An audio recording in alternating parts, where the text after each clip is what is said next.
ter uns 15 metros de diâmetro.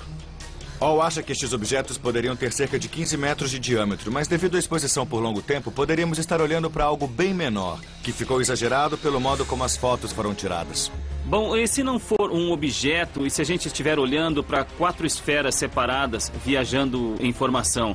Então Ou aí... 4 helicópteros separados. Ah, bom. Viu alguma coisa naquele último agrupamento de 4 que poderia sugerir que seria um helicóptero? Não. Também investigamos este caso em Corona, na Califórnia, onde um homem gravou em vídeo este estranho objeto em forma de anel que achamos ser um OVNI. É a filmagem mais emocionante que já vimos e gostaríamos de saber sua opinião sobre isso. A primeira imagem que temos aqui é basicamente a maior indicação do que se passa em todo o vídeo. Está com um pouco de zoom. O objeto parece ter um formato de donut. E com esse segundo plano local e a imagem processada, posso recuperar um pouco o formato. Você pode dizer, só de olhar para isso, que é um sólido anel de luzes ou são luzes separadas em um tipo de formação em círculo? Quando olho esta imagem, me parece que tem um anel de luzes separadas. A análise de Hall começa a confirmar que este objeto tem uma explicação muito mais convencional.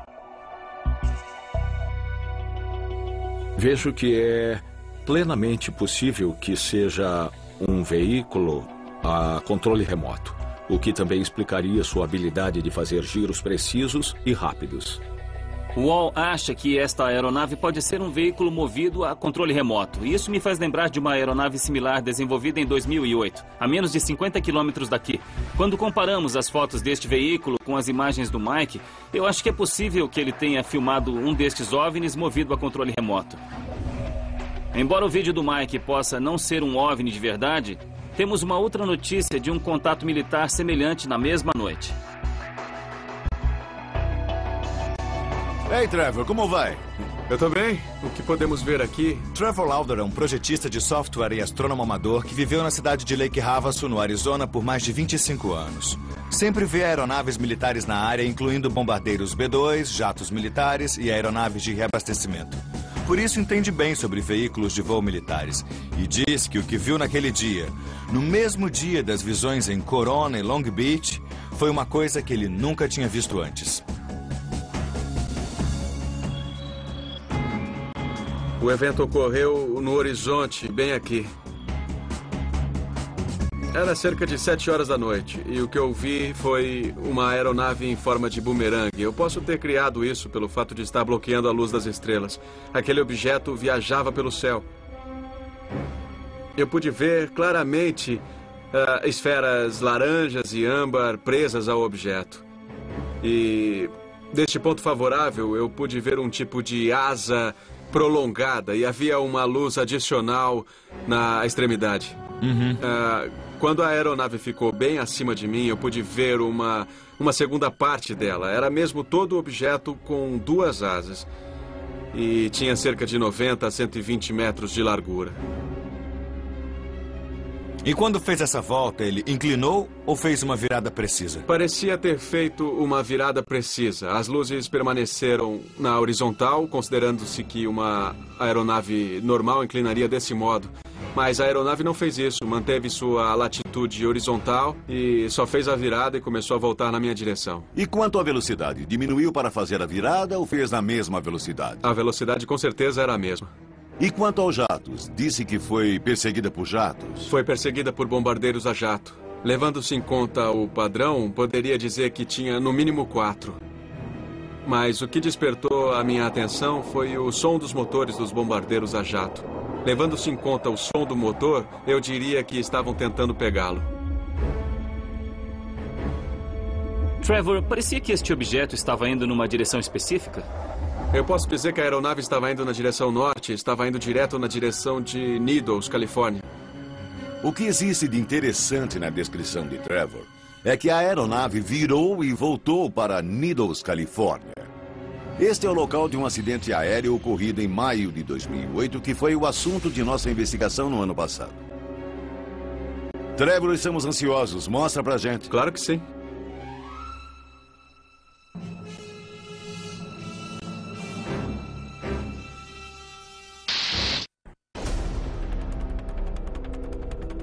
Estamos investigando diversas aparições de OVNIs que ocorreram em 17 de março e no dia 18 de março de 2009.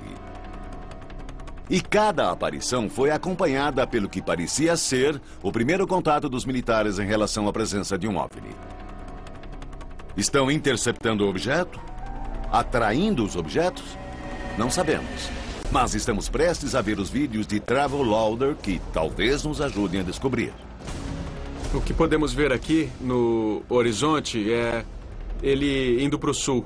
O que me surpreendeu foram estas esferas âmbar presas a ele, sabe? Pareciam ter um formato oval. E parecia haver diversas delas presas ao corpo da aeronave.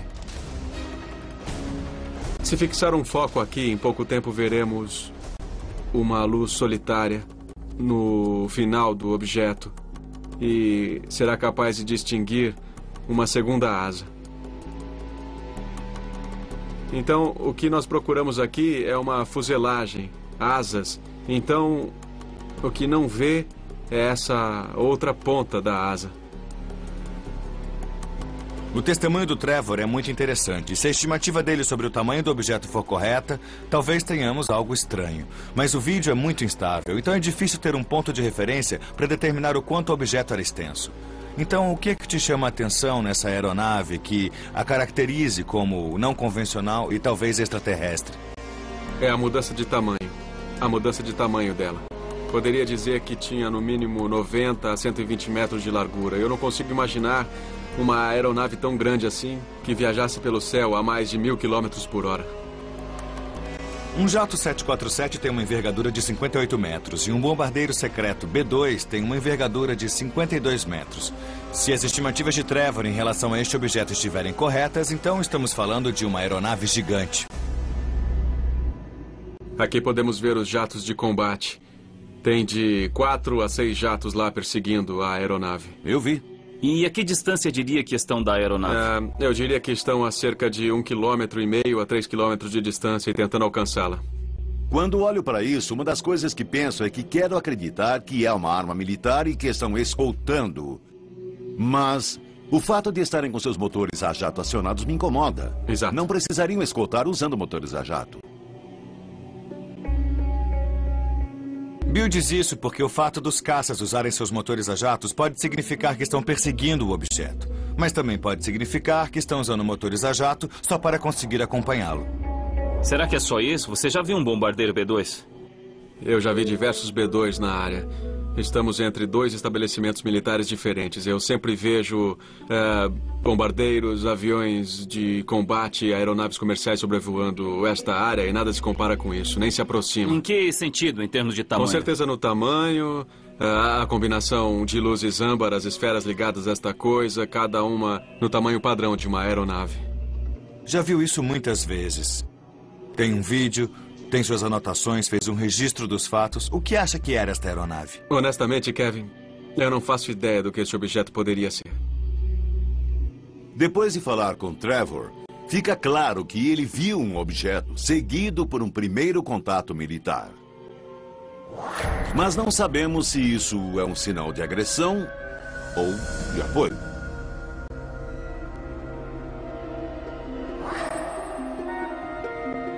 Vamos examinar. Vamos começar com a visão de Patrícia em Long Beach. Este objeto foi pairando, indo na direção sul, rumo a uma estação de armas navais em Seal Beach. Agora, o que temos aqui no Lago Havasu é muito interessante. Nós temos jatos militares possivelmente perseguindo um OVNI. Indo primeiro para o sul, 1 minuto depois virar 30 graus e voltar para Needles. Eu acho que estamos muito atrás de uma conexão. Também é possível que sejam incidentes isolados e que tenha sido só uma coincidência que tenha ocorrido na mesma data. Mesmo que seja, para mim é uma presença militar. Helicópteros militares, jatos militares em uma formação de ataque. Esta é a conexão que queremos fazer nesses casos. Os militares estão sempre envolvidos de um jeito ou de outro. Bem, depois que Trevor disse isso, ocorreu uma dura mudança. Um acontecimento em Needles. Acho que temos que ir para lá e investigar que tipo de incidentes com OVNIs estão ocorrendo naquele lugar. Investigamos uma queda de OVNIs em Needles no ano passado e eu acho que pode haver alguma conexão. Vamos falar com Frank Costigan, da rádio KTOX, e verificar se ele recebeu ligações de testemunhas que possam nos ajudar a